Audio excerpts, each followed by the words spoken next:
Red sky in the morning, sailors take warning. Red sky at night, sailing's delight. That's just one of the old adages Captain Bob Hite has picked up over the years. Recently, he visited with some of his seafaring friends to add to his lore locker, and tonight he shares some of their storm secrets.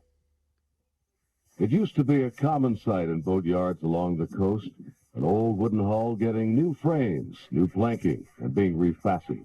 Today, it's probably safe to say that the ketch Ask No Quarter is the only craft in Florida undergoing such a rebirth.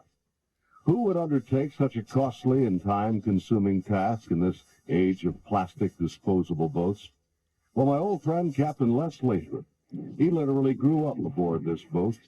She was home to he and his father, mother, and brother, and part of his upbringing included riding out 2 hurricanes, storms which this stout little Bohemian ketch survived intact, as did her crew. The iron fasteners took her toll. They had no TD weatherman or National Weather Service to give them a heads up.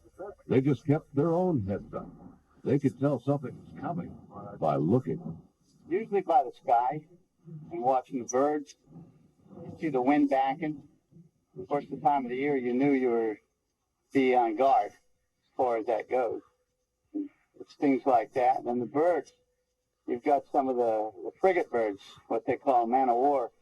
They usually soar at high altitudes, 2, 3, even 500 feet. It's pretty high for those birds looking for fish. But when the storms approach, you'll see them getting lower, down around 100 feet, 50 feet off the ground. And when the man-o'-war flies low, that means the wind's going to blow. This is all hearsay, Bob. How bad can a hurricane be? Jimmy Alderman is patriarch of Sneed Island Boat Works, one of the oldest and best yards on the entire Gulf Coast. He's heard tell of a commercial fisherman who got caught out in the Gulf back in 21. But that's when they pretty well cleaned out Cortez. And I heard the story, and I've heard it from 2 or 3 different places, that there was one of the Pillsbury, but I don't know which generation or which, but they said sailed across Santa Maria Island and beached the boat up in Cortez. Now, that's the story. In other words, there was so much water over Anna Maria, Pillsbury sailed over it and didn't hit bottom till he touched the mainland. Boy, you'd better know how to read the weather. We're out there, I guess the first thing that I noticed would be swells. Captain Morgan Stinemetz has been sailing all his life.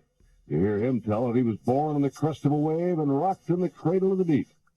Speaking of rocking, he says swells were what let him know last time he was caught in the blow. And these swells were they had to be like 6, 8 feet, and they had long long periods to them, if you will, but they weren't breaking, and but it made it like a roller coaster out there sailing.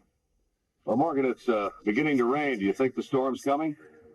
Well, I don't think it's a hurricane yet, but if we got any brains, we'll probably get out of the weather. Okay, let's do that. Okay.